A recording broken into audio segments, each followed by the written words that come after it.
கிறிஸ்துவுக்குள் பிரியமானவர்களே, இந்த நாளுக்குரிய ஆழமான வேத பாட வகுப்பிற்கு உங்களை அன்போடு கூட வரவேற்கிறேன். இந்த நாளிலே நாம் தியானிக்க இருக்கும் தேவ சத்தியம் நம்முடைய 6 வளர்ச்சியும் சர்வாயுத வர்க்கம். சர்வாயுத வர்க்கத்தில் மறைந்திருக்கும் நம்முடைய 6 ஆவிக்குரிய வளர்ச்சிக்குரிய நிலைப்பாட்டை இந்த நாளிலே தியானித்து நாம் எந்த நிலையில் இருக்கிறோம் என்பதை நிதானித்து இந்த நாளில் நம்மை ஆவிக்குரிய வளர்ச்சிக்கு ஒப்பு கொடுப்போம். வாருங்கள், சத்தியத்திற்கு உங்களை வரவேற்கிறேன்.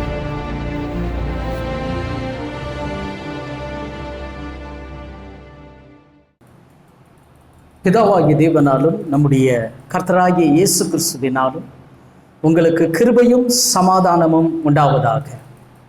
இந்த நாளிலும் ஆழமான வேத பாட வகுப்பிற்கு வந்திருக்கக்கூடிய அன்பு சகோதர சகோதரிகள் அனைவரையும் ஆண்டவராகிய இயேசு கிறிஸ்துவின் நாமத்தினாலே உங்களை வாழ்த்தி வரவேற்கிறேன். எத்தனை பேர் சந்தோஷமா இருக்கிறீங்க? கர்த்தருக்குள் சந்தோஷமா இருப்பதே நம்முடைய பலன் என்று வேதம் சொல்கிறது. ஆகினால் சத்தியத்தை எப்படிதாங்க கேட்கணும்? சந்தோஷமாய் நாம் கேட்க வேண்டும். கடந்த முறை நம்ம சர்வாயுத வர்க்கம் எப்படிப்பட்டது என்பதை குறித்து பார்த்தோம். பிற்பாடு சர்வாயுத வர்க்கம் நம் ஆண்டவராகிய இயேசு கிறிஸ்துவுக்குரிய நிழலாய் இருக்கிறது என்று ஒரு 6 காரியத்தை பார்த்தோம். அதன் தொடர்ச்சியாக இன்றைக்கு இந்த சர்வாயுத வர்க்கத்தில் நம்முடைய 6 ஆவிக்குரிய வளர்ச்சிகளை குறித்து பார்க்க போறோம். வேதம் பாருங்க, ஒரு ஆராய்ந்து முடியாத அற்புதமான காரியங்கள் நிரம்பி இருக்கிற ஒரு இது. அதனால தான் சங்கீதக்காரன் சொல்றான், சங்கீதம் 119:18 வாசிங்கள. சங்கீதம் 119:18. உமது வேதத்தில் உள்ள அதிசயங்களை நான் பார்க்கும்படிக்கு. பாத்தீங்களா? அப்போ வேதம்னு சொல்லும் போது வேதத்துல என்ன இருக்குங்க? அதிசயம் இருக்கு. தாவீது அதை அறிஞ்சிருந்தார். அதனால்தான் சொல்றாரு, உம்முடைய அதிசயங்கள், வேதத்தில் உள்ள அதிசயங்களை நான் காணும்படி என் கண்களை என்ன பண்ணுங்க, திறந்தருளுங்க அப்படின்னு சொல்றதை நம்ம பார்க்க முடியும். ஆகையினால இன்றைக்கு கூட இந்த சர்வாயுத வர்க்கம் நம்ம கேள்விப்பட்ட பிரகாரம் இது ஒரு ஆவிக்குரிய வளர்ச்சிக்குரிய போதனையாய் இருந்தாலும் இதுல அநேக ஆழங்கள் உண்டு. அதன் அடிப்படையில் தான் இன்றைக்கு சர்வாயுத வர்க்கத்தில் நம்முடைய 6 ஆவிக்குரிய வளர்ச்சி ரகசியமாக அதுல இருக்குது. அந்த 6 காரியத்தையும் நீங்க லிட்டரலா பார்த்தீங்கன்னா நிறைய விஷயங்களை பார்க்கலாம். இன்றைக்கு வேற ஒரு கோணத்துல அதுல இருக்கக்கூடிய ஒரு 6 ரகசியம், ஒரு விசுவாசினுடைய ஆரம்பமும் முடிவும் அதுல நீங்க பார்க்க முடியும். சரியா? அதனால கூர்ந்து கவனிக்கும்படி உங்களை நான் உற்சாகப்படுத்துகிறேன். எனவே எல்லாரும் எபேசியர் 6ஆம் அதிகாரத்துக்கு திருப்பிக்கலாம். எபேசியர் 6ஆம் அதிகாரம் 13-17 வரை உள்ள வசனங்கள் ஆல்ரெடி நம்ம வாசிட்டோம். இருந்தாலும் அந்த பகுதியை நம்ம எடுத்து வச்சுக்கலாம். அதுல இருந்து சில காரியங்களை நம்ம பார்க்க போறோம். ஒவ்வொன்றாக நம்ம பார்க்கலாம். இன்றைக்கு நம்ம எப்படி பார்க்க போறோம்னா, இந்த சர்வாயுத வர்க்கத்தை கடந்த முறை பார்க்கும்போது அதுல எழுதி இருக்கிற பிரகாரமே பார்த்தோம். எந்த ஒரு காரியத்தையும் விலக்கி சொல்லும் போது ஒண்ணு மேல இருந்து கீழே போவாங்க, இல்ல கீழே இருந்து மேல வருவாங்க. ஆனா நடுவுல இருந்து ஆரம்பிக்கப்பட்டதை கடந்த முறை பார்த்தோம்.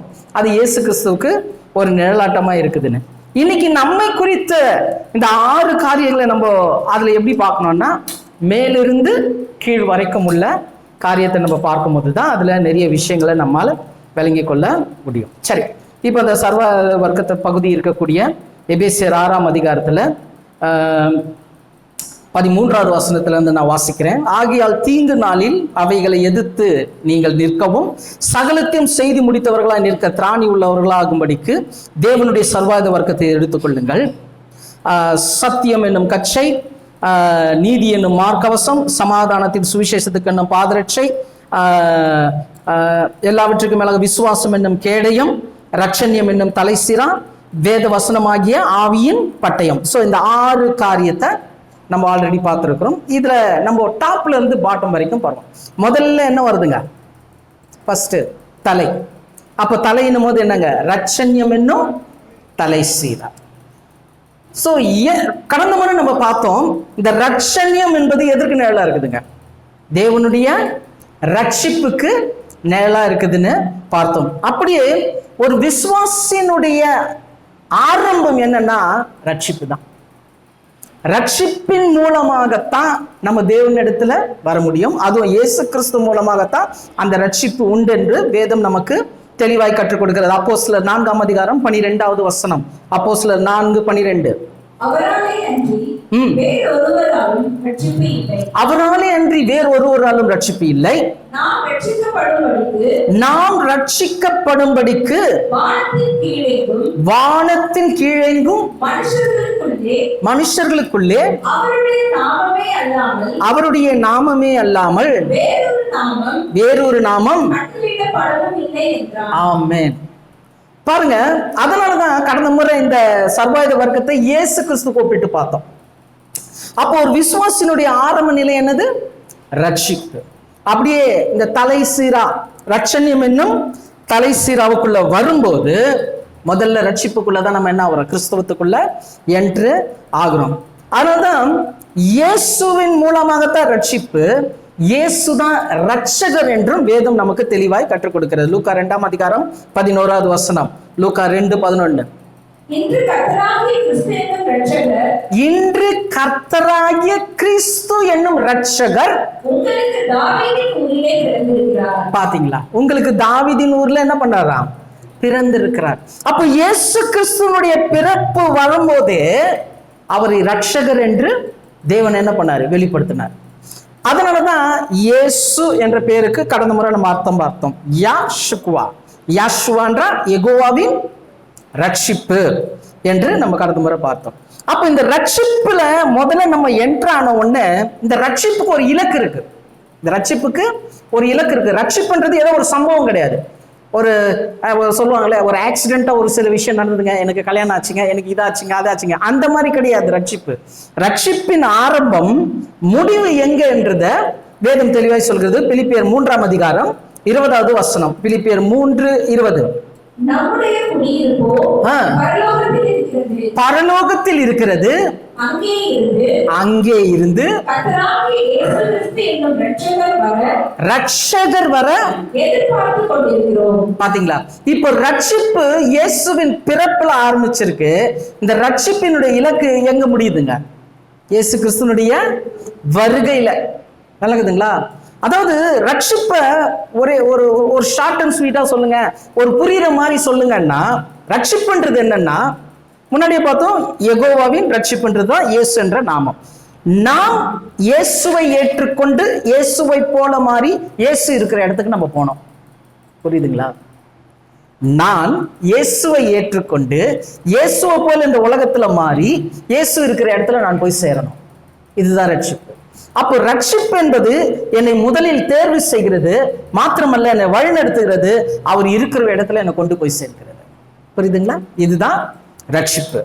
அப்ப இதுதான் இங்க சொல்றாரு பவுல், சொல்லும் போது தெளிவா சொல்றாரு, ரட்சிப்பு அந்த ரட்சகர் வர நம்ம என்ன பண்ணணுமா, எதிர்பார்த்து இருக்கணும் அப்படின்னு சொல்றாரு.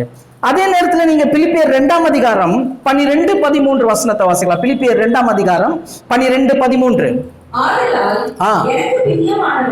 பிரியமானவர்களே, எப்போதும் கீழ்ப்படுகிறபடியே நான் உங்களுக்கு சமீபமாய் இருக்கும் பொழுது மாத்திரமல்ல, நான் தூரமாய் இருக்கிற இப்பொழுதும் அதிக பயத்தோடும் நடுக்கத்தோடும் உங்கள் ரட்சிப்பு நிறைவேற பிரயாசப்படுங்கள். எப்படிங்க, பயத்தோடும் நடுக்கத்தோடும் ரட்சிப்பு நிறைவேற பிரயாசப்படுங்கள். அடுத்த வசனம் வாசிங்க. ஏனெனில் நல்ல கவனிங்க, தேவன் தம்முடைய தயவுள்ள சித்தத்தின்படி விருப்பத்தையும் செய்கையையும், இதுதாங்க ரட்சிப்புக்குரிய டெஃபினேஷன். ரட்சிப்பினுடைய நிச்சயத்தை இங்க அருமையா அப்போஸ்தலர் பவுல் விளக்குறாரு. தேவனுடைய தயவுள்ள சித்தம் என்னன்னு பார்த்தா, நம்ம ரட்சிப்பு நிறைவேற நம்ம என்ன பண்ணுமா, பிரயாசப்படணுமா. அதான் தேவனுடைய தயவுள்ள சித்தம். அப்ப ரட்சிப்பு நிறைவேற பிரயாசப்படணும்னா என்னன்னா, விருப்பத்தையும் செய்கையும் அவர் உண்டாக்குவதற்கு நம்ம இடம் கொடுக்கணும். ஆதியில மனுஷனை படைக்கும் போது விருப்பத்தையும் செய்கையும் மனுஷன்கிட்டே கொடுத்துட்டார் தேவன். அவனை கண்ட்ரோல் பண்ணல. பிரமாணத்தை சொன்னாரு, இந்த கனியை புசிக்காத. அவர் விருப்பத்தையும் செய்கையும் அவனுக்குள்ள நிறைவேற்றுவரா அவரோட கண்ட்ரோல்ல இருந்திருந்தா நிச்சயமா கனியை பறிக்கும் போது தேவன் என்ன பண்ணிருப்பாரு? பறிக்காதமான்னு சொல்லியிருப்பார். விருப்பமும் செய்கையும் மனுஷன்கிட்டே கொடுத்துட்டாரு. அதனால அவன் என்ன பண்ணிட்டான்? தவறா பயன்படுத்தி அந்த கனியை எடுத்து புசித்து ஆதாமும் ஏவாளும் கீழ்ப்படியாமைக்குள் பாவத்துல விழுந்தார்கள். இப்போ அந்த நன்மை தீமை அறியத்தக்க மரத்தின் கனி தோட்டத்தின் நடுவுல இருந்தது. இவர்கள் தோட்டத்துல இருந்தாங்க, விருப்பமும் செய்கையும் இவர்களுக்குள்ள இருந்தது. அதனால அதை பறிச்சு சாப்பிட்டுட்டாங்க. ஆனா இப்போ தேவன் என்ன பண்ணிட்டாருன்னா, விருப்பத்தையும் செய்கையும் ரட்சிப்பின் மூலமாக தேவனுடைய கண்ட்ரோலுக்கு போயிடுச்சு. கிறிஸ்து இயேசுவின் மூலமாக தேவனுடைய கண்ட்ரோல்ல போயிடுச்சு. ஏன் தேவனுடைய கண்ட்ரோல்ல போயிடுச்சுன்னா, முன்ன ஆதியில தோட்டத்தின் நடுவுல நன்மை தீமை இருந்தது. இப்ப நம்ம சரீரமே நன்மை தீமை அறியத்தக்க விருட்சத்தின் கனியா இருக்குது. அதனால நல்லது செய்யவும் நம்மளால முடியும், தீமை செய்யவும் நம்மளால முடியும். அதனால தான் இயேசு ஜெபிக்க கற்றுக் கொடுத்தார்ல, தீமையிலிருந்து எங்களை ரட்சித்துக் கொள்ளும். ஏன் இந்த சரீரம் எங்க போகுது? தீமை செய்யறதுக்கு தான் போகுது. அது கடந்த முறை நம்ம சில சப்ஜெக்ட் பார்த்தோம். பாவ சரீரமும் மீட்பும், அப்புறம் பாவமும் மெய்யான விடுதலையும். இந்த சப்ஜெக்ட்ல எல்லாம் இந்த சரீரத்தை குறித்து பார்த்த ஞாபகம் இருக்குங்களா? அதெல்லாம் மறந்துடாதீங்க. மறக்கலன்னா திரும்ப திரும்ப போய் கேளுங்க. ஏன்னா அதனுடைய தொடர்ச்சி தான் இது. அப்போ ரட்சிப்பு என்பது ரட்சண்யம் என்னும் தலை சீரா. அப்படியே கிறிஸ்து சபைக்கு என்னவா இருக்கிறாரு? தலையா இருக்கிறாரு.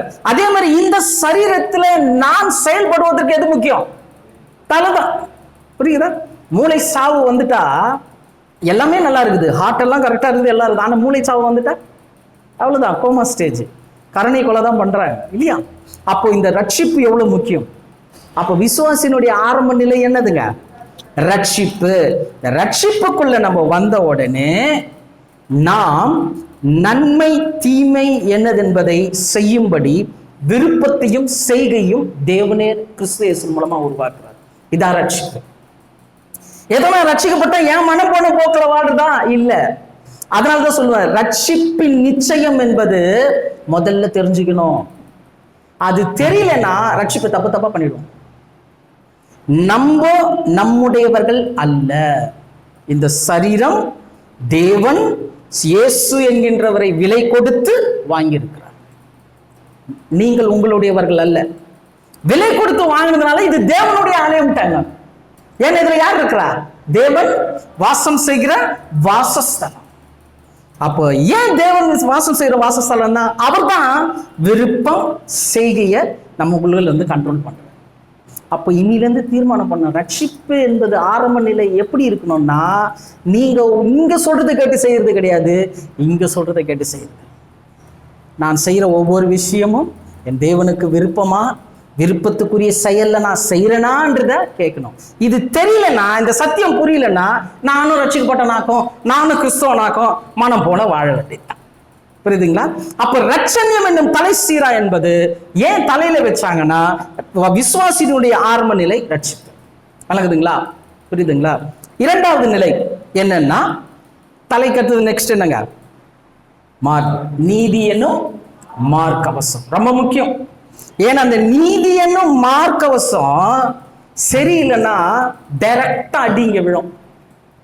டைரக்டா இங்க அடி விழுந்தா அவருக்கு என்ன வாய்ப்பு இருக்குது? மரணம் வரத்துக்கு வாய்ப்பு இருக்கு. அதனால ஒரு வீரனுக்கு மார்க்கவசம் ரொம்ப முக்கியம். அப்படி பார்க்கும்போது இந்த நீதி என்னும் மார்க்கவசம் இரண்டாவது நிலை. இது எதற்கு நிழலா இருக்குதுன்னா, முதல்ல ரட்சிப்பு பார்த்தோம். நெக்ஸ்ட் ஸ்டேஜ் என்னன்னா, ஏசாயா 56 அதிகாரம் 1வது வசனம். ஏசாயா 56:1. கர்த்தர் சொல்கிறார், நீங்கள் நியாயத்தை கைக்கொண்டு நீதியை செய்யுங்கள். வேதத்துல நிறைய இடத்துல பாத்தீங்கன்னா கிருபையும் சத்தியமும் ஒன்றை என்ன பண்ணுமா? சந்திக்கும், முத்தம் செய்யும், இப்படி எல்லாம் இருக்கும். கிருபையும் சத்தியமும் ஃப்ரெண்டு. அந்த மாதிரி நீதியும் ரட்சிப்பும் ஃப்ரெண்டு. வேதத்துல நிறைய இடத்துல பாத்தீங்கன்னா நீதி வர இடத்துல ரட்சிப்பு வரும், ரட்சிப்பு வர இடத்துல நீதி வரும். ஏன்னா அது ரெண்டுத்துக்கும் என்ன இருக்குது? கனெக்ஷன் இருக்கு. எப்படி கழுத்துக்கும் மார்புக்கும் கனெக்ஷன் இருக்குதோ அந்த மாதிரி ரட்சிப்புக்கும் நீதிக்கும் கனெக்ஷன் இருக்கு. அதே ஏசாயா 46:13 வாசிங்க. 46:13. நீதியை சமீபிக்க பண்ணுகிறேன், தூரமாய் இருப்பதில்லை, ரட்சிப்பு தாமதிப்பதும் இல்லை. கரெக்டா வந்து பாருங்க, நீதி வர இடத்துல எல்லாம் ரட்சிப்பு வரும். அப்போ இரண்டாவது நீதி என்னும் மார்க்கவசம் என்பது என்னன்னு பாத்தீங்கன்னா, நீதியினாலே என்னன்னா தேவனுக்கு முன்பதாக நிற்கிறோம் என்கின்ற உணர்வுள்ள செயல்பாடு. அதான் நீதி. தேவனுக்கு முன்பதாக நான் நிற்கிறேன் என்ற உணர்வின் அடிப்படையில் செயல்படுறோம், அதான் நீதி. இப்போ கடந்த முறை நம்ம பார்த்தோம், இயேசு மாம்சத்துல இருந்தாலும் அவர் என்ன பண்ணார்? யார்கிட்ட போய் ஞானஸ்நானம் எடுத்தாரு? யோவான் கிட்ட போய் ஞானஸ்நானம் எடுக்க வேண்டிய அவசியம் இல்லை. மன திரும்புதலுக்குரிய ஞானஸ்நானம் எடுக்கணும்னு அவசியம் இல்லை. ஆனா எல்லா நீதியும் நிறைவேற்றுவது நமக்கு ஏற்றதா இருக்குதுன்னு சொல்லி இயேசு எடுத்தார். ஏன்னா ஒரு மாம்சமும் ரத்தத்தையும் உடையவராக இருந்தார். இப்போ அதே செய்கை நமக்கு வரணும். அப்ப நீதி என்னும் மார்க் அவசரம் என்பது நம்மை நாமே ஜீவ பலியாய் ஒப்பு கொடுப்பது, ஞான ஸ்நானத்துக்கு ஒப்பு கொடுத்து நீதிக்குரிய கிரியையை நடப்பிக்கணும். இது செகண்ட் லெவல்.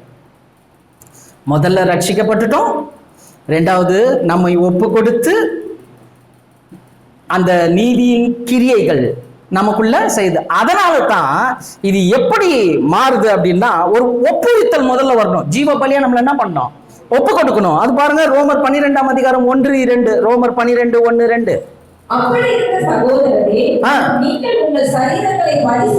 பாத்தீங்களா, நம்ம சரீரங்களை பரிசுத்தமும்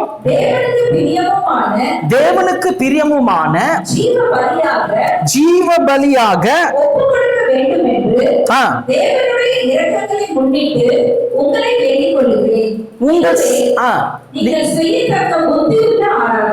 உங்கள் சரீரங்களை தேவனுக்கு பிரியமான ஜீவ பலியா ஒப்பு கொடுக்கணுமா? இப்ப இயேசு ரத்தமும் மாம்சமும் உடையவராக இருந்தனால தான் என்ன பண்ணாரு? அந்த சரீரத்தை ஞான ஸ்நானம் என்ற பிரமாணத்துக்கு ஒப்பு கொடுத்தாரு. இப்போ யார் செய்யணும்? அதை சபை செய்யணும், நம்ம செய்யணும். ரட்சிக்கப்பட்டவர் அதை செய்யணும். அடுத்த வசனம் வாசிங்க சிஸ்டர். ஏன்னா இப்பிரபஞ்சத்திற்கு ஒத்த வேஷம் தெரியாமல்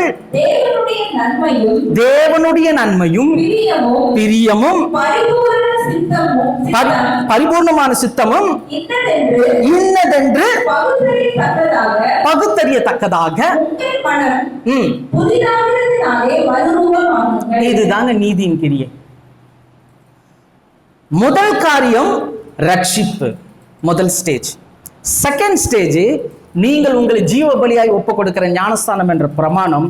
நெக்ஸ்ட், புதிதாக கூடிய அனுபவத்துல நீதிக்குரிய காரியங்களை செய்யணும். விளங்குதுங்களா? நீதிக்குரிய கிரியைகள் நமக்குள்ள வரணும். அததான் இயேசு அந்த இடத்துல ஞான ஸ்நானம் எடுக்கும் போது வானத்திலிருந்து ஒரு சத்தம் கேட்டுச்சு, இவர் என் நேசகுமாரன், இவரில் நான் பிரியமான். அப்போ தேவனுடைய அன்பின் வெளிப்படுவதற்கு இயேசு தன்னை ஒப்பு கொடுத்தார். ஒப்பு கொடுத்ததுனால தேவனுடைய அன்பு வெளிப்பட்டது. இப்போ நாம் நம்மை ஒப்பு கொடுக்கும் போது கூட தேவனுடைய அன்பை நாம் என்ன பண்ண முடியும்? புரிந்து கொள்ள முடியும். வாசிங்க ரோமர் 5:8-9. ரோமர் 5:8-9. நாம் பாவிகளாய் இருக்கையில் கிறிஸ்து நமக்காக மரித்ததினாலே பாத்தீங்களா, தேவன் நம்மேல் வைத்த அன்பை என்ன பண்ணாரா? விளங்க பண்ணினார். அங்க என்ன பண்ணாரு? இவர் என் நேசகுமாரன், இவரில் நான் பிரியமா இருக்கிறேன்னு சொல்லி இயேசுவை அடையாளம் காமிச்சார். இங்க நமக்கு எப்படி பண்றாரா? தம்முடைய அன்பை விளங்க பண்ணுகிறார். இப்படி நாம் அவருடைய இரத்தத்தினாலே நீதிமான்களாக்கப்பட்டிருக்கிற கோபாக்கினைக்கு நீங்களாக. எத்தனை பேர் ஆமீன் சொல்றீங்க? இங்க தேவனுடைய அன்பு எப்படி வெளிப்படுதுன்னா, நீங்களும் நானும் இயேசுவின் ரத்தத்தினாலே நீதிமானா மாறுறோம். கோபாக்கினைக்கு நம்ம ரட்சிக்கப்பட்டிருக்கோம். இதுதான் தேவனுடைய அன்பு. அங்க இவர் என் நேசகுமாரன், இவரில் நான் பிரியமா இருக்கிறேன்னு சாட்சி கொடுத்தாரு. இப்ப நமக்கு எப்படி சாட்சி கொடுக்கிறாருன்னா, அவருடைய அன்பை விளங்க செஞ்சு நம்மை ரட்சித்து நீதிமானா மாத்தி இருக்கிறார். அதான் ரொம்ப முக்கியம். நீங்களும் நானும் என்னவா இருக்கிறோம்? நீதிமான். ஏன் நீதிமான்னா வரக்கூடிய கோபாக்கினைக்கு நீங்களாக்க நம்மை நடிச்சிருக்கிறார். அப்ப இந்த காரியம் பாருங்க, ஞானஸ்தானம் எடுத்து நீதிமானுக்குரிய கிரியைகள் இரண்டாவது நிலை. அப்ப முதல் நிலை என்னது? ரட்சிக்கப்பட்டோம். இதை நம்மளே பார்த்துக்கணும். நம்ம எந்த நிலையில இருக்கிறோம்? ரட்சிக்கப்பட்டு அதே நிலையில இருக்கிறோமா, இல்ல நெக்ஸ்ட் ஞானஸ்நானம் எடுத்து நம்ம ஒப்பு கொடுத்து நீதிமானுக்குரிய கிரியைகளை நடப்பிக்கிறோமா? புரியுதுங்களா? நீதிமானுக்குரிய கிரியைகளை நடப்பிக்கிறோமா? அதுதான் நீதி என்னும் மார்க்க அவசரம். மூணாவது பாத்தீங்கன்னா நெக்ஸ்ட் என்ன ஆகுதுங்க? விசுவாசம் என்னும் கேடயம். இந்த விசுவாசம் என்னும் கேடயம் எதுக்கு அப்படின்னு பாத்தீங்கன்னா, பொல்லாங்கன் எய்யும் அக்னியாஸ்திரங்களை அவித்து போடத்தக்கதாக. அப்போ விசுவாசம் என்னும் கேடயம் விசுவாசிகளுக்கு ஏன், அந்த மூன்றாவது காரியத்தை ஏன் விசுவாசம் என்னும் கேடயத்துக்கு சொல்லியிருக்காங்கன்னா, சாத்தான் மூலமாக வரக்கூடிய சோதனைகளை, பிரச்சனைகளை நம்ம தடுப்பதற்கு விசுவாசம். அழகுதுங்களா? அப்ப மூன்றாவது நிலை என்னன்னா, விசுவாசத்தின் வளர்ச்சிக்குரிய ஜீவியம் வரணும். விசுவாசத்துக்குள்ள இன்னும் வளரணும். முதல்ல ரட்சிக்கப்பட்டோம், இரண்டாவது ஞானஸ்தானம் என்ற பிரமாணத்துக்கு ஒப்பு கொடுத்து நீதிமானுக்குரிய செயல்பாடு இருக்கணும், மூன்றாவது விசுவாசத்துல வளரணும். விசுவாசம்ன்றது அதை குறித்து நிறைய விஷயம் இருக்குது. 3 நிலை விசுவாசம் இருக்குது. தேவனுக்கு சித்தமானால் அந்த காரியத்தை பார்க்கலாம். 7 விதமான விசுவாசம் இருக்குது. இந்த 7 விதமான விசுவாசமும் 3 நிலையில கிரியை செய்யுது. அதை நம்ம செப்பரேட்டா பார்த்தா தான் புரியும். அதுக்கு தேவனுக்கு சித்தமான வருகிற நாட்கள் நம்ம பார்க்கலாம். இப்போ நம்ம பார்க்கும்போது இந்த விசுவாசம் என்னும் கேடயம் அப்படின்னு சொல்லும் போது, இது நம்முடைய விசுவாச வளர்ச்சிக்குரிய ஜீவியம். ரட்சிக்கப்பட்டோம், ஞானஸ்தானம் எடுத்தோம், நீதிமானுக்குரிய கிரியை நடப்பித்து பிற்பாடு விசுவாசத்துல நம்ம என்ன பண்ணோம்? அந்த ஜீவியம் அப்படியா இருக்க வேண்டும். ஃபார் எக்ஸாம்பிள், பொல்லாங்கன் எய்யும் அக்னியாஸ்திரங்கள். இயேசு சாத்தானை ஜெயித்தாரா? ஜெயித்தார்.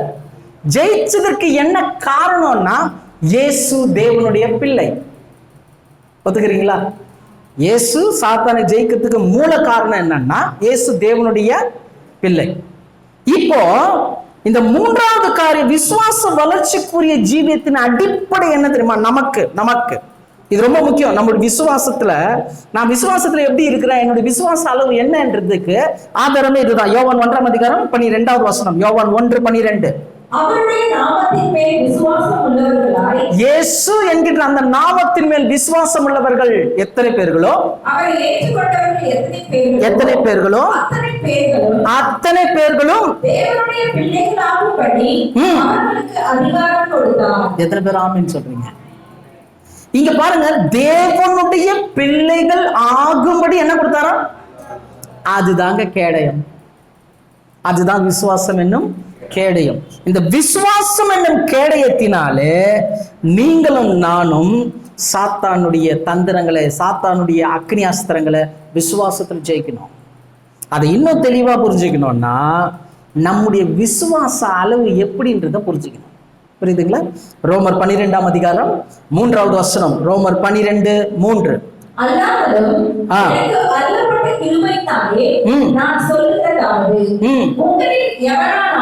எவனானாலும் தன்னை குறித்து என்ன வேண்டியதற்கு மிஞ்சி எண்ணாமல் அவனவனுக்கு தேவன் பகிர்ந்த விசுவாசத்தின் அளவின்படியே. இதுதாங்க நம் விசுவாச அளவுக்குரிய ஒரு தெளிந்த எண்ணம் நமக்கு வேணும். அதெல்லாம் நம்ம செக் பண்றோமா? மொபைல்ல சார்ஜ் இருக்கான்னு பாக்குறோம், வண்டியில பெட்ரோல் இருக்கான்னு பாக்குறோம், டைம் கரெக்டா ஓடுதான்னு பாக்குறோம். நம்ம விசுவாச அளவு என்ன அளவுக்கு இருக்குதுன்னு பாக்குறோமா? பார்க்கணும் சகோதர சகோதரி. அந்த பார்க்கறதுக்கு தான் சொல்றாரு தேவனுடைய பிள்ளை. இயேசு தேவனுடைய பிள்ளை. அதனால சாத்தான் என்ன பண்ணாரு? மேற்கொண்டார். இன்னைக்கு நீங்களும் நானும் தேவனுடைய பிள்ளையா இருக்கிறோம். ஆனா ஒரு பிரச்சனை வந்துட்டா, ஒரு போராட்டம் வந்துட்டா, சூழ்நிலைக்கு எதிர்மறையா மாறினா தேவனுடைய பிள்ளையா இருக்கிறோமா? எனக்கு ஒரு அப்பா இருக்கிறாரு, எல்லாத்தையும் பார்த்துப்பாருன்ற ஒரு தைரியம் வருதா? அதாங்க விசுவாசத்தின் அளவு. பிரச்சனையை பார்த்து எனக்கு அப்பா இருக்கிறார், அவர் பார்த்துக்குவாருன்னு சொன்னீங்கன்னா உங்க வளர்ச்சி விசுவாச அளவு என்ன இருக்குது? வளர்ந்துருக்குது. ஐயோன்னு சொன்னீங்கன்னா விசுவாசத்துல நம்ம என்னவா இருக்கிறோம்? குறைஞ்சிருக்கிறோம். இன்னைக்கு மாத்திக்கணும். இயேசு இந்த பூமியில தேவனுடைய பிள்ளையா மாறி அதன்படி சாத்தானை ஜெயித்தார்னா இயேசு கிறிஸ்து 100% கான்பிடண்டா தெரியும், என் பிதா எல்லாவற்றையும் பார்த்துக் கொள்வார். இன்னைக்கு அதே விசுவாசம் தான் நமக்குள்ளே கொடுத்திருக்கிறார். ஏன்னா விசுவாசத்தை துவக்குகிறவரும் முடிக்கிறவரும் இயேசு. அவர் மூலியமா தான் நம்ம இந்த விசுவாசத்தை பெற்றிருக்கிறோம். அப்ப நம்முடைய விசுவாசம் தேவனுடைய பிள்ளைக்குரிய விசுவாசமா இருக்குதா? சிலர்லாம் பார்த்தீங்கன்னா எதை எடுத்தாலும் தோல்வி தோல்வி தோல்வி தோல்வி. இன்னைக்கு கூட ஒரு தம்பி சொன்னார், இந்த காரியத்துக்கு போன என்ன தோல்விதான், அங்க போன தோல்வி, இங்க தான் போன தோல்வி. அப்ப அவங்ககிட்ட கேட்டேன், ஏன் தோல்வி ஏன்பா வருதுன்னா அதுக்கு அவன் சொல்றான், எனக்கு அப்படியே மைண்ட்ல ஃபிக்ஸ் ஆயிடுச்சு. தோல்வி தோல்வி தோல்வின்றது மைண்ட்ல என்ன ஆயிடுச்சு? ஃபிக்ஸ் ஆயிடுச்சு. நிறைய பேர் இப்படிதான் விடுறோம். அதனால்தான் உங்கள் மனம் புதிதாகிறதுனாலே நீங்கள் மறுரூபமாவீங்க.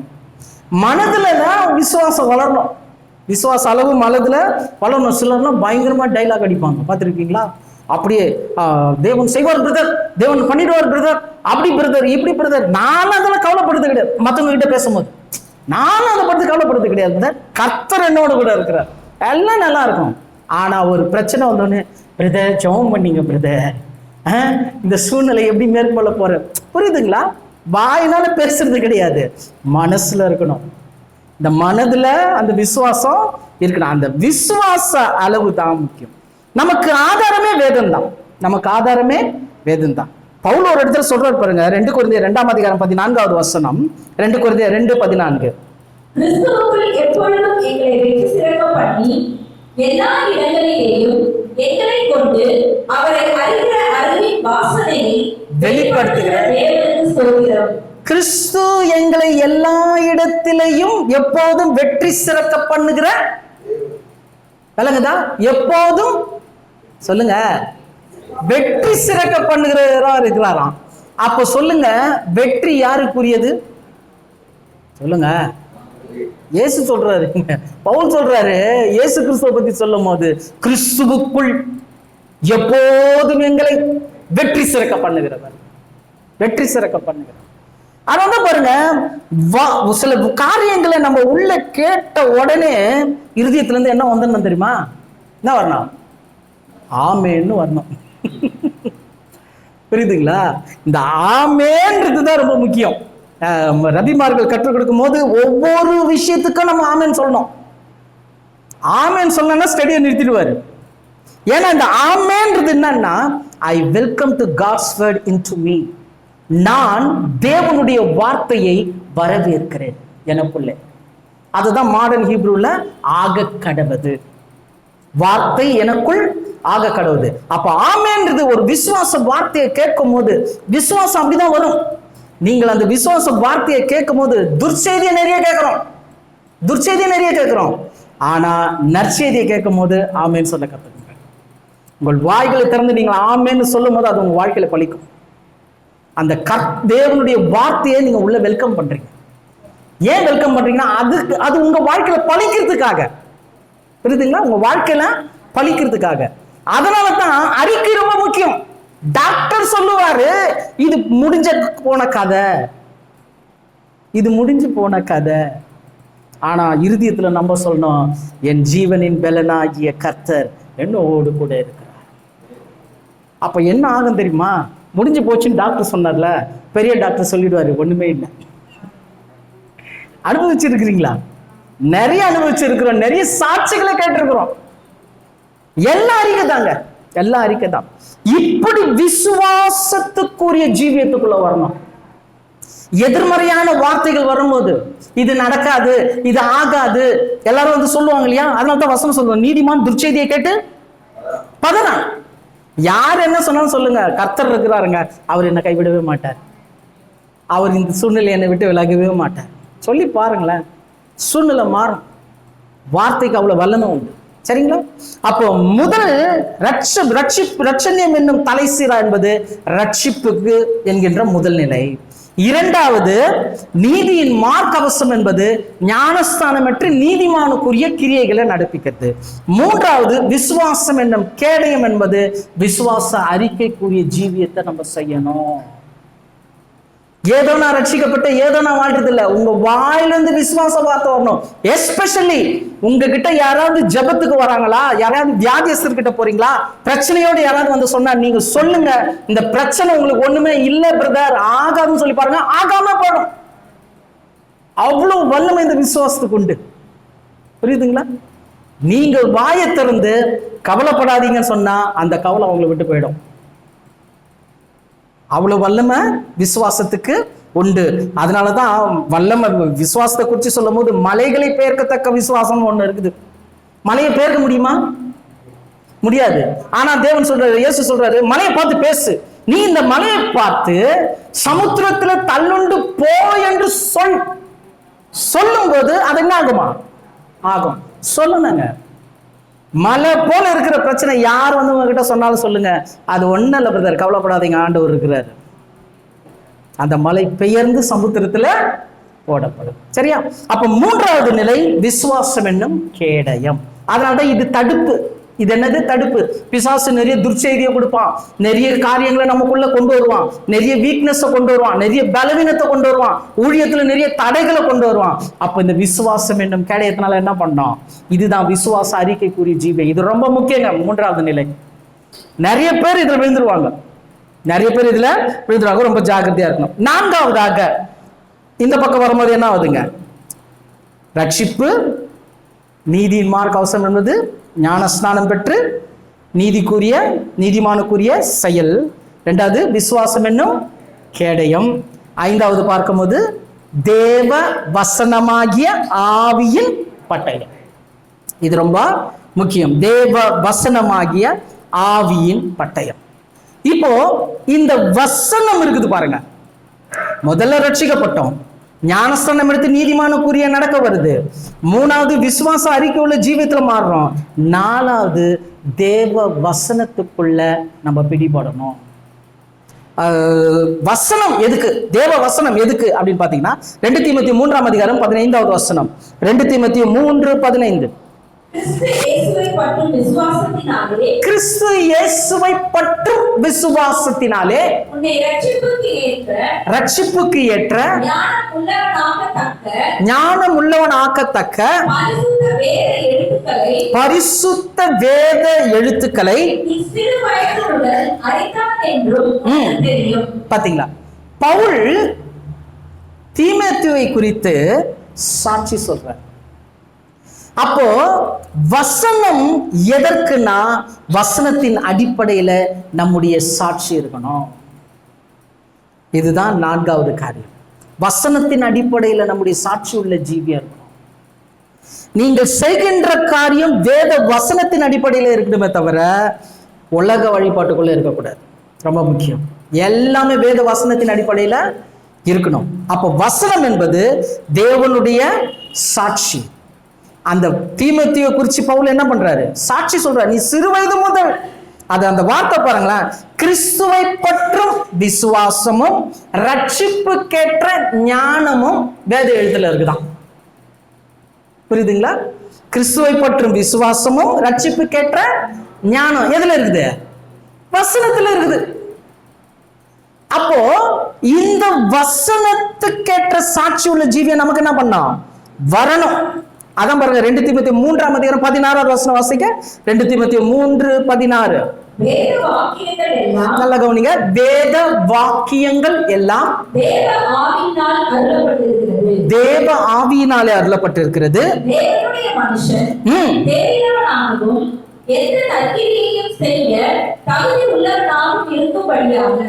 இதாங்க சாட்சி. அப்போ வேத வாக்கியங்களை பெற்றுக்கொண்டவர்கள் ஃபர்ஸ்ட் என்னவா மாறணுமா?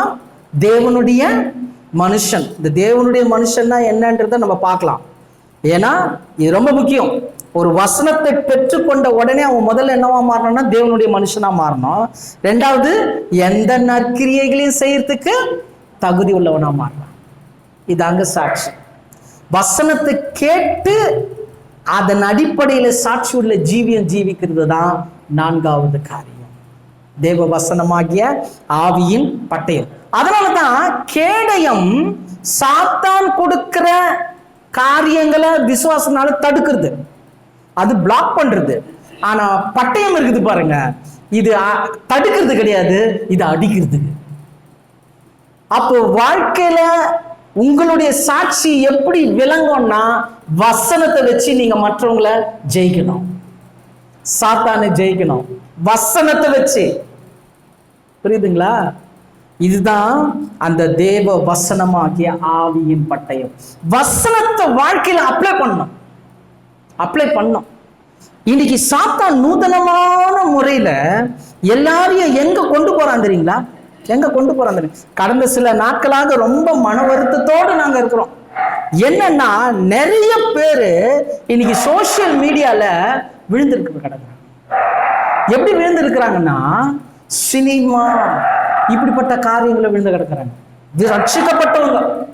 ரட்சிக்கப்பட்டவங்க சோசியல் மீடியால இந்த சினிமா சின்ன சின்ன ரீல்ஸ் எல்லாம் போடுறாங்க பாத்தீங்களா? அதுல எல்லாம் சினிமா பாட்டு, சினிமா காரியங்கள். ஏன்னா ஏதாவது பெரிய வாயிடணும், அதுக்கு உலக காரியத்தை என்ன பண்றாங்க, அதுல கொண்டு வராங்க.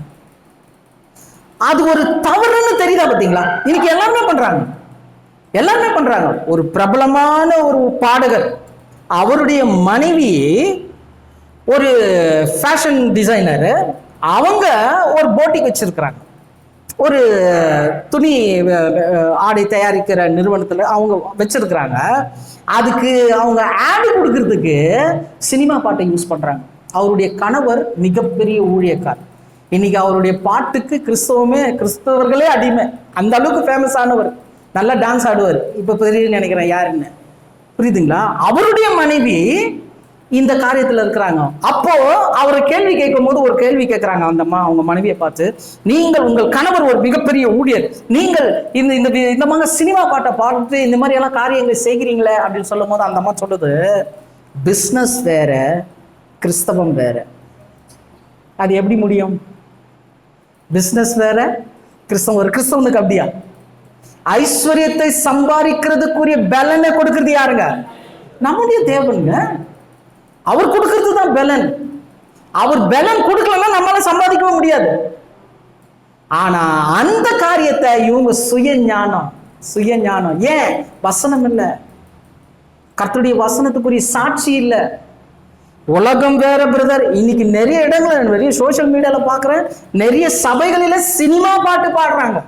பார்த்திருப்பீங்க, நான் ஒன்னும் புதுசா சொல்லணும்னு அவசியம் இல்லை.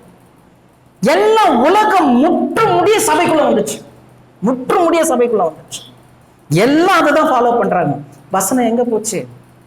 ஒருத்தர் கேட்கிறாரு, அவரு சினிமா துறையில இருந்து கிறிஸ்தவத்துக்குள்ள வந்தாரு. கிறிஸ்தவத்துக்குள்ள வந்த பிறகு கிறிஸ்தவ சினிமா எடுக்கிறாரு. பாருங்க என்ன மாட்டு, கிறிஸ்தவ சினிமா எடுக்கிறாரு. ஆனா அதுலயும் பாட்டு வைக்கிறாரு, எல்லாம் வைக்கிறாரு, அதுலயும் காமெடி இது எல்லாம் வைக்கிறாரு. அப்போ அவரை குறித்து எனக்கு ஒரு பாரம். சரி, அவர்கிட்ட இந்த விஷயத்த சொன்னேன், இந்த ஒரு காரியம் இப்படி இருக்குது, அது உலகமாச்சே, அதை நீங்க இதுல கொண்டு வரீங்களன்னா, அவரும் அதான் சொல்றாரு. முன்ன உலகத்துல இருந்தோம், இப்ப தேவனுக்குள்ள செய்யறோம். முன்ன உலகத்துக்காக நான் செஞ்சேன், இப்ப யாருக்காக செய்யறேன்? தேவனுக்காக செய்யறேன். அது தப்பு இல்லை. சங்கீதம் 1:1 நமக்கு என்ன கத்துக் கொடுக்குதுங்க? துன்மார்க்கருடைய ஆலோசனையில் நடவாமல், பாவிகளுடைய வழியில நில்லாமல், பரியாசக்காரர் உட்காரம் இடத்துல உட்காராமல், கர்த்தருடைய வேதத்துல தியானமா இருக்கிற மனுஷன் பாக்கியவான். வசனம் தாங்க நமக்கு எல்லாமே. இந்த வசனத்துக்குரிய ஜீவியம் வேணும், இந்த வசனத்துக்குரிய சாட்சி வேணும். இந்த வசனத்துக்குரிய சாட்சி இல்லைன்னா, வசன அறிவு இல்லைன்னா, ஈஸியா நம்ம விழுந்துருவோம். ஈஸியா உலகத்துல நம்ம என்ன பண்ணிடுவோம்? விழுந்துருவோம். ரொம்ப ஜாக்கிரதையா இருக்கணும். அப்ப முதல்ல பார்த்தோம் மனம் திரும்புதலுக்கு ஏதுவான ரட்சிப்பு. இரண்டாவது நிலை ஞானஸ்நானம் பெற்று நீதிமானுக்குரிய கிரியை. மூன்றாவது நிலை விசுவாச அறிக்கைக்குரிய ஜீவியம். நான்காவது நிலை வசனத்துக்குரிய சாட்சி. ஐந்தாவதாக பார்க்கிறோம் சத்தியம் எனும் கச்சை. சத்தியம் எனும் கச்சை. இது வசனம் தெரிஞ்சாதான் சத்தியமே வரும். நிறைய பேர் என்ன பண்ணிடுறாங்கன்னா, வசன அறிவை கொடுக்காம சத்திய அறிவை கொடுத்துட்றாங்க. இப்போ டாக்டரின்னு சொல்றாங்க இல்லையா, அங்கங்க வெளியில நிறைய இருக்குது. இதெல்லாம் வந்து பாத்தீங்கன்னா 19ஆம் நூற்றாண்டுல 18ஆம் நூற்றாண்டுல விட்னஸ்லி, பீட்டர் வால்டோ, அதுக்கப்புறம் ஏரியஸ், அதுக்கப்புறம் பிரெனஹாம், அதுக்கப்புறம் சார்ல்ஸ் ரசல் டயஸ், இவங்கெல்லாம் ரொம்ப முக்கியமானவங்க. இப்ப இவங்கெல்லாம் 19ஆம் நூற்றாண்டுல அவங்களுக்கு கிடைச்ச வெளிச்சத்துல பிரசங்கம் பண்ணாங்க. அந்த பிரசங்கத்தை இன்னும் புடிச்சு வச்சுக்கிட்டு இதன்படிதான் வாழணும்னு சொல்லிட்டு நிறைய பேர் வாழ்றாங்க. அதை மற்றவர்களுக்கு என்ன பண்றாங்க, கற்றுக் கொடுக்குறாங்க. இப்போ அவங்க கற்றுக்கொண்டதை கற்றுக் கொடுக்கும் போது அந்த கற்றுக்கொள்ளுகிறவர்கள் வசன அறிவு இருக்குதான்றதை பார்க்கறது கிடையாது. வசனம் தெரிஞ்சாதான் என்ன தெரியணும், சத்தியத்தை விளங்கிக்க முடியும். யோவான் 17ஆம் அதிகாரம் 17வது வசனம் வாசிங்க பார்ப்போம். 17 உம்முடைய சத்தியத்தினாலே அவர்களை பரிசுத்தமாக்கும். சத்தியம் பரிசுத்தமாக்கும். அதாங்க, வசனம் தெரிஞ்சாதான் சத்தியம் தெரியும்.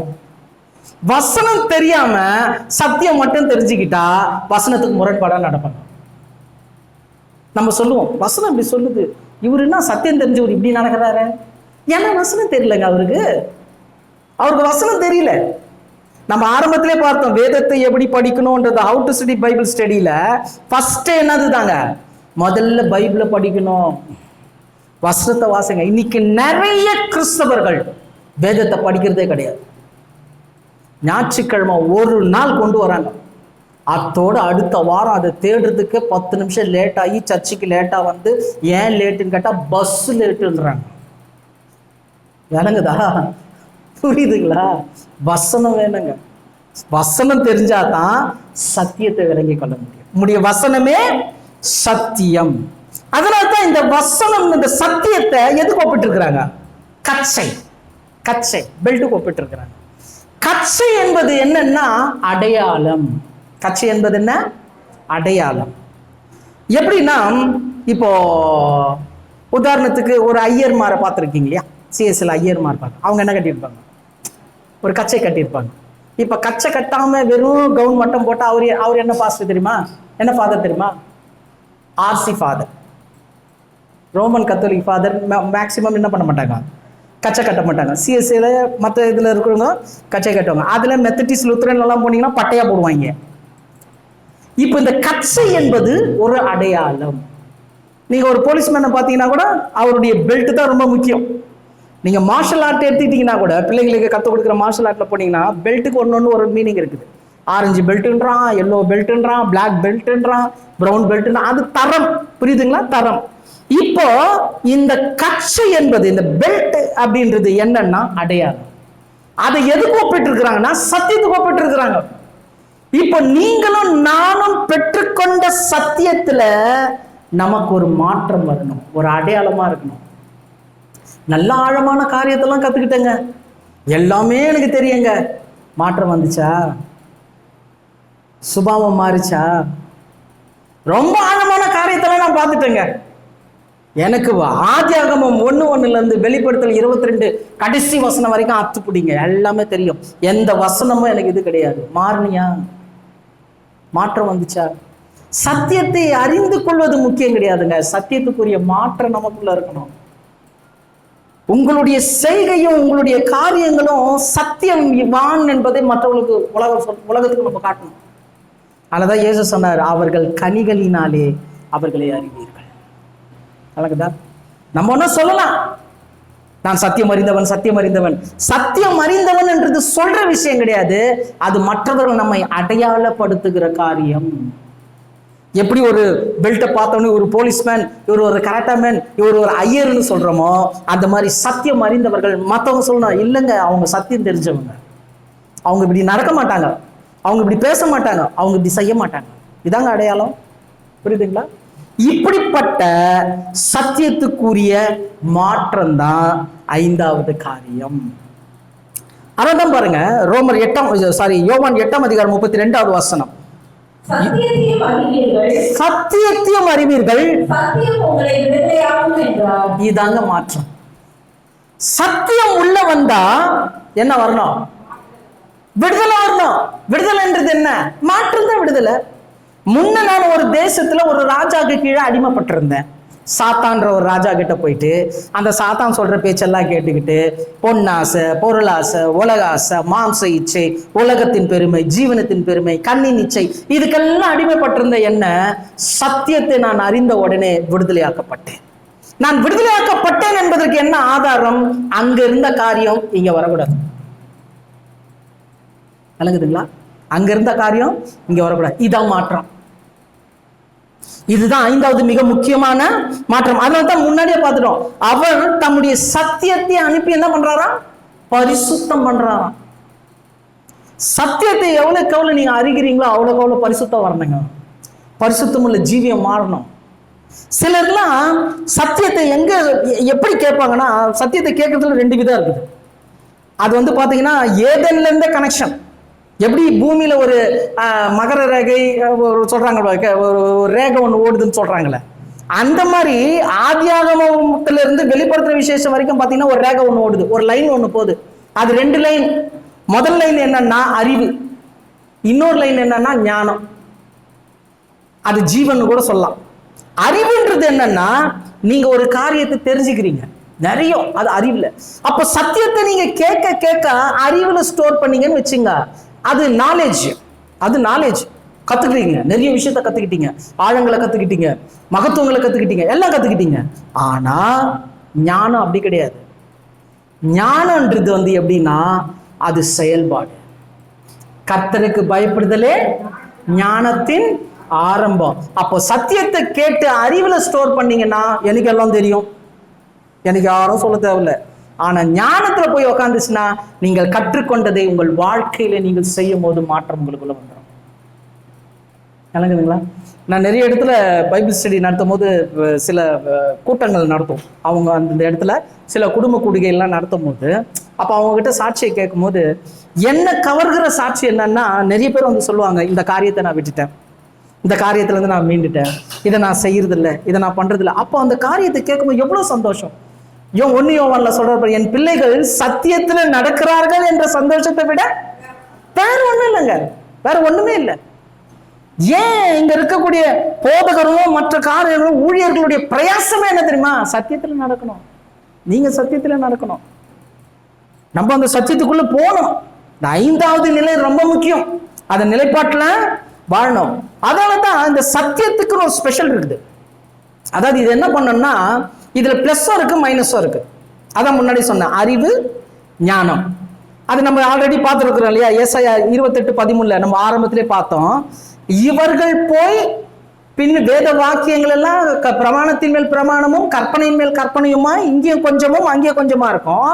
அவர்கள் போய் பின்னிட்டு விழவும் சிக்குண்டு பிடிபடணும். 2 விஷயம் செய்யும் சத்தியம். ஒண்ணு பின்னிட்டு விழுந்துருவாங்க, இன்னொன்னு பிடிபட்டுருவாங்க. இந்த பின்னிட்டு விழுறது என்ன தெரியுமா? அதுதான் அறிவு. எனக்கு எல்லாம் தெரியுங்க பிரதர், நீங்க இந்த விஷயத்தை நீங்க தவறா பண்றீங்க, இந்த காரியத்தை உங்ககிட்ட தவறா இருக்க, எனக்கு தெரியும், நீ எனக்கு சொல்லாத, எனக்கு எல்லாம் தெரியும். நான் யார் தெரியுமா? அது என்னது? பின்னிட்டு விழுந்துட்டாங்க. சிக்குண்டு பிடிபடுறது என்ன தெரியுமா? ஒரு காரியத்தை சொல்லும் போது, அப்படியா பிரதர், கண்டிப்பா நான் மாத்திக்கிறேன் பிரதர், நான் மாத்திக்கிறேன், என்னுடைய நோக்கமே சத்தியத்தை கற்றுக்கொள்ளணும், நல்ல காரியத்தை கற்றுக்கொள்ளணும், அப்படி இணங்கி போறாங்க. பார்த்தீங்களா? இதுதான் சிக்குண்டு பிடிபடுறது. ஒண்ணு பிடிக்கப்பட்டு சத்தியத்துக்குள்ளேயே போயிடுவாங்க, இன்னொன்னு சத்தியத்துக்குள்ளே இருக்கிறேன்னு சொல்லிட்டு எங்கேயோ விழுந்து கிடப்பாங்க. அவங்க எங்க விழுந்தாங்கன்னு அவங்களுக்கே தெரியாது. அவர் சொல்லணும், எப்பா நீ அவ்வளவு தூரத்துல இருக்கிறப்பா, வா இங்க, ஆண்டவர் கூப்பிடணும். புரியுதுங்களா? அதுல நம்மளுக்கு ஒரு தெளிவு வேணும். அதனாலதான் பாருங்க, உலக சிநேகம் தேவனுக்கு விரோதமான பகை. அதுல நோ காம்ப்ரமைஸ். நீங்க உலகத்தை கொண்டே வர முடியாது உள்ள கிறிஸ்து. ஆமா, வரவே கூடாது. அதுக்கு நம்ம அழைக்கப்படலை. அப்ப சத்திய மாற்றம் என்பது உலகத்துல இருந்து நமக்குள்ள இருக்கக்கூடிய உலக காரியத்தை வெளியில தள்ளுற மாற்றம். புரியுதுங்களா? இயேசு சொன்னாரு, நான் உலகத்தில் இருந்தாலும், நான் உலகத்தானா இருந்தாலும் உலகத்துக்குள்ள என்ன பண்ணல இல்லை. அப்படிப்பட்ட ஒரு மாற்றம் தான் நமக்கு வரணும். அதனால்தான் இந்த சத்தியத்தினுடைய சாராம்சமே 1 யோவான் 2:21. 1 யோவான் 2:21. சத்தியத்தை நீங்கள் அறியாததினால அல்ல, நீங்கள் சத்தியத்தை சத்தியத்தை அறிந்திருக்கிறதினாலும் சத்தியத்தினால் ஒரு பொய்யும் உண்டாயிராதென்பதை அறிந்திருக்கிறதினாலும் அதுதாங்க. சத்தியத்துல என்ன கிடையாது? பொய் கிடையாது, ஒத்த விஷயம் கிடையாது. நம்மலாம் சர்ச்சில் எப்படி இருப்போம்? ரொம்ப பரிசுத்தவான் மாதிரி இருப்போம். வீட்டில் அதான் ஒருத்தர் சொல்ல, ஒரு வேடிக்கை ஒரு பாஸ்டர் ஒருத்தர் சொன்னார், அவங்க விசுவாசி ஒருத்தர் சொன்னாங்க, என்னுடைய மனைவி சபையில் தூதுவர் தேவ தூதர்களை போல் இருக்கிறார், வீட்டிலோ பிசாசை போல் இருக்கிறார். நிறைய பேருக்கு பொருந்தது. எல்லாம் சபையில் உட்காரும்போது நம்மள மாதிரி நீதிமான் யாருமே கிடையாது. ஆனால் வீட்டுக்குள்ள போயிட்டா நம்மள மாதிரி. ஆமா, இனி அப்படி இருக்கக்கூடாது. புரியுதுங்களா? அப்போ இந்த 5வது நிலை சத்தியத்துக்குரிய மாற்றம். அதுதாங்க சத்தியம் என்னும் கச்சை. இது ரொம்ப ஸ்டெடியா இருந்தா தான் நம்ம நிக்க முடியும். வசனம் தெரிஞ்சு சத்தியத்துல நிக்கணும்னா, நம்ம ஸ்டெடியா நிக்கணும்னா சத்தியம் ரொம்ப முக்கியம். புரியுதுங்களா? கடைசியாக பார்க்கிறோம், சமாதானத்தின் சுவிசேஷத்திற்கு ஆயத்தம் என்னும் பாதரட்சை. முதல்ல ரட்சிக்கப்பட்டோம்.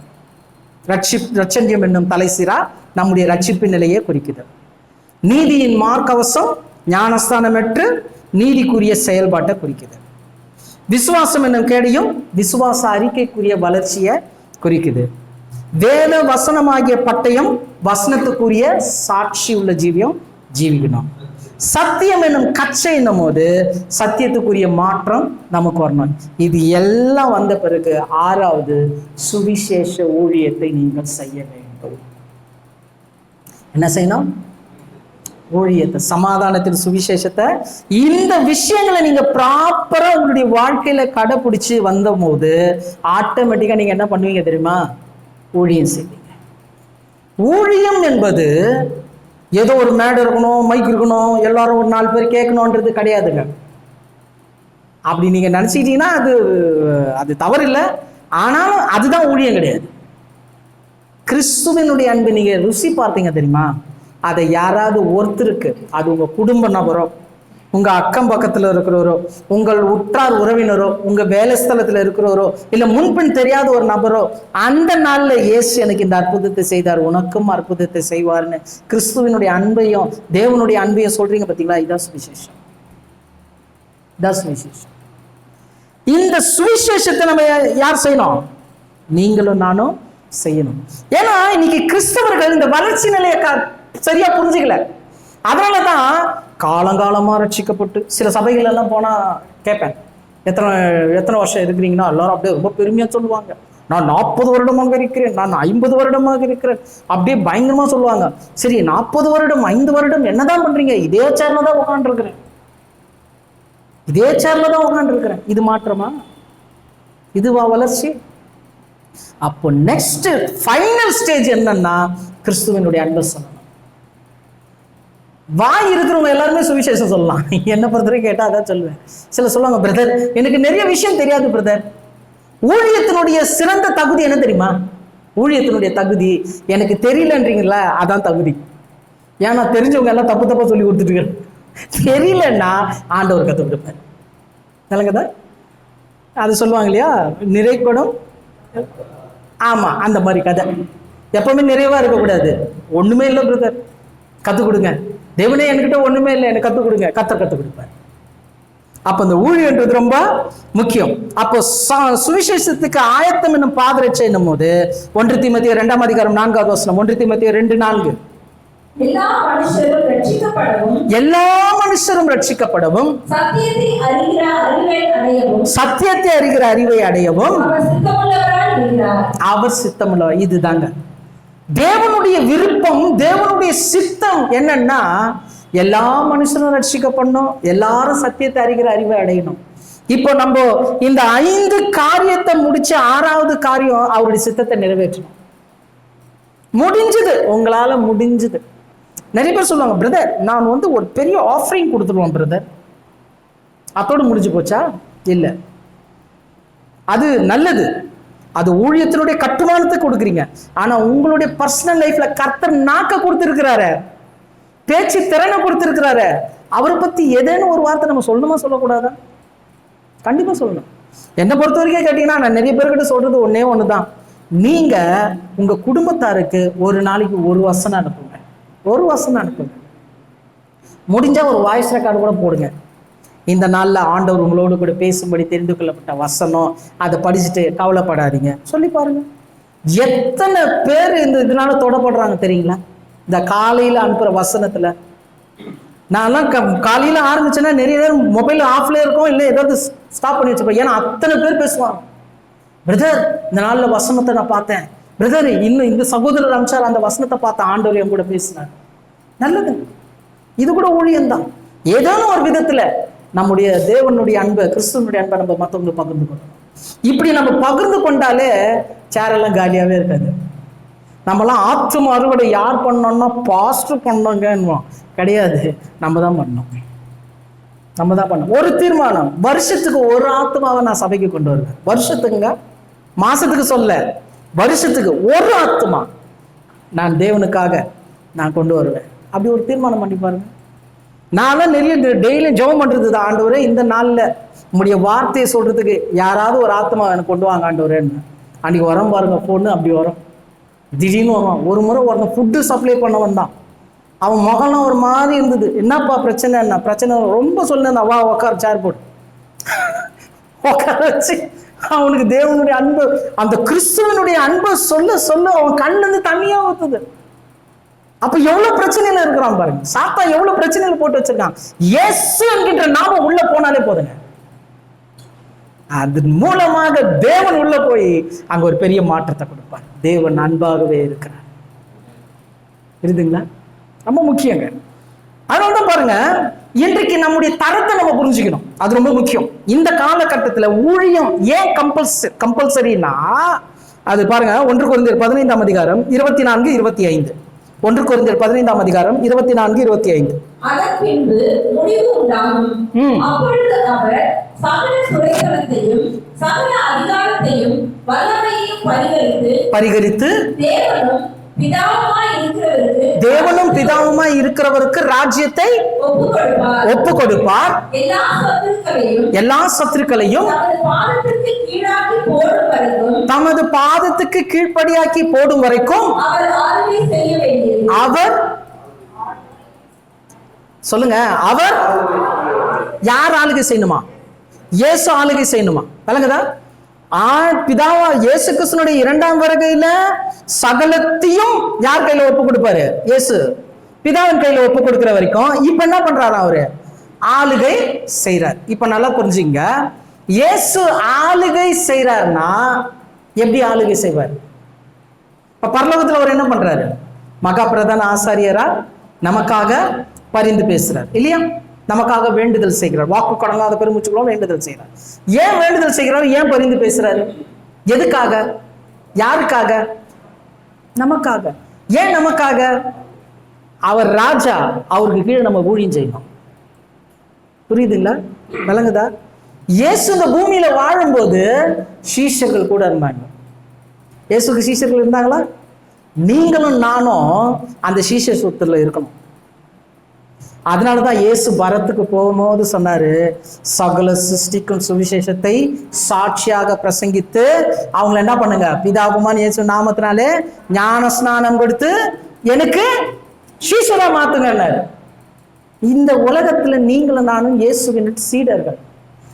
அப்ப நம்ம ஊழியம் செய்யணுமா செய்யக்கூடாதா? தேவனை பத்தி சொல்லணுமா சொல்லக்கூடாதா? இயேசுவை பத்தி சொல்லணுமா சொல்லக்கூடாதா? கூடுமான வரைக்கும். ஒரு கடைக்கு போறீங்களா, ஒரு இடத்துல போறீங்களா, சிலர்லாம் வல்கரம் சொல்லுவாங்க. அப்படியெல்லாம் சொல்லாதீங்க. புச்சி வா நில்லு, எங்க போற, இயேசுவை பத்தி கேளு, பிசாசு உக்காரு, அப்படியெல்லாம் சொல்லக்கூடாது. நிறைய பேர் அப்படிதான் ரொம்ப வல்கரா பண்றாங்க. இது அன்பை சார்ந்தது, இது இரக்கத்தை சார்ந்தது, இது தயவை சார்ந்தது. புரியுதுங்களா? அப்ப அந்த அடிப்படையில சொல்லணும். ஆகினால இந்த காரியத்தை நம்ம தெளிவா புரிஞ்சுக்கணும். ஜெனரலா இயேசு ஜனங்களுக்குள்ள பார்க்கும்போது அவருக்குள்ள ஒரு மனதுருக்கம் இருந்தது. வசனம் வாசிக்க வேண்டாம். மத்தேயு 9ஆம் அதிகாரம் 36 இருந்து 38 வரை உள்ள வசனங்களை நீங்க வாசித்து பார்த்தீங்கன்னா அங்க சொல்லப்பட்டிருக்கு, அவர் திரளான ஜனங்களை கண்டு மனதுருகி. இன்னைக்கு இந்த மனதுருக்கம் நம்மளுக்கு வருதா? வர வழியில நிறைய இடத்துல கூட்டம் கூட்டமா நின்றுட்டு இருக்கிறாங்க. அவங்க எங்க போறாங்க, என்ன தேடுறாங்க, யாருக்காக காத்திருக்கிறாங்கன்னு அவங்களுக்கே தெரியல. கூட்டம் கூட்டமா நிக்கிறாங்க நிறைய இடங்கள்ல. அவங்களெல்லாம் பார்க்கும்போது சில நேரத்துல நாங்க திருத்தணி ஊழியத்துக்கு போகும்போது நிறைய பேர் நடைப்பயணமா போவாங்க. அப்ப நான் பார்ப்பேன் அவங்களுடைய விசுவாசம் எப்படி இருக்குது பாருங்க. நடந்து போறாங்க. நம்ம எங்கேயாவது போறோமா? இல்ல. உக்காந்த இடத்துல ஆண்டவரே நோனே அவர் சொல்லுமான்ற நமக்கு எவ்வளவு ஒரு கிருபை பார்த்தீங்களா? அப்ப அப்படிப்பட்ட இறைவனுடைய அன்பை நம்ம என்ன பண்ணோம்? மற்றவங்களுக்கு சொல்ல வேண்டியது முக்கியம் இல்லையா? அப்ப அந்த இயேசு கிறிஸ்துக்குள்ள இருந்த மனதிற்கு நம்மளுக்கு என்ன பண்ணோம்? வரணும்னு சொல்லிட்டு அவர் சொல்றாரு, அறுவடை மிகுதி, வேலையாட்களோ கொஞ்சம். இன்னைக்கு எங்கெங்க வேலையாட்கள் இருக்கிறாங்க? இயேசுவுக்கு வேலை செய்யக்கூடிய வேலையாட்கள் எங்க இருக்கிறாங்க? நான் வந்தனாக்கும், நான் சர்ச்சில் உக்காந்தனாக்கும், எனக்கு போதனை கொடுக்குறாங்க, நான் பிஸ்னஸ் பண்ணுறேன், நான் வேலை செய்கிறேன், கையின் வருமானம் இருக்குது, நான் நல்லா இருக்கிறேன், அப்படியே போயிடுறேன் போட்டியில்.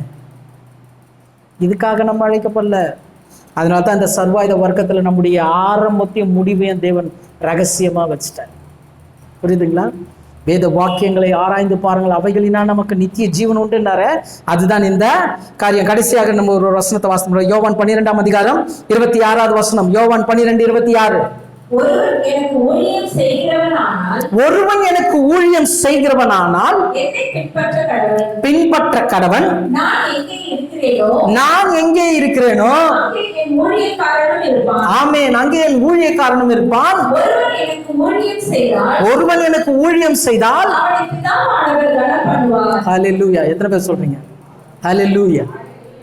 ஒருவன் எனக்கு ஊழியம் செய்தால் பிதாவானவர் அவனை கனம் பண்ணுவார். இன்னைக்கு வாழ்க்கையில எதுக்காக ஓடுறங்க? ஒரு நல்ல ஒரு கனத்துக்காக தானே, ஒரு நல்ல ஒரு முன்னேற்றத்துக்காக தானே. இந்த முன்னேற்றத்துக்கு எதையோ நம்ம போறோம். ரொம்ப சிம்பிள். உலகத்து பிரகாரமா நீங்க ஒரு எஜமான் கிட்ட வேலை செய்யறதை விட, வேலை செய்றீங்க நல்லது, கம்பல்சரி வேலை செய்யணும் நல்லது. ஆனா கொஞ்சம் நம்ம எஜமானுக்கா நம்ம என்ன பண்ணுவோம்? வேலை கொஞ்சம் செய்யணும்னு இன்னைக்கு இந்த நாள்ல என்ன பண்ணுவோம்? தீர்மானம் எடுக்கலாம்.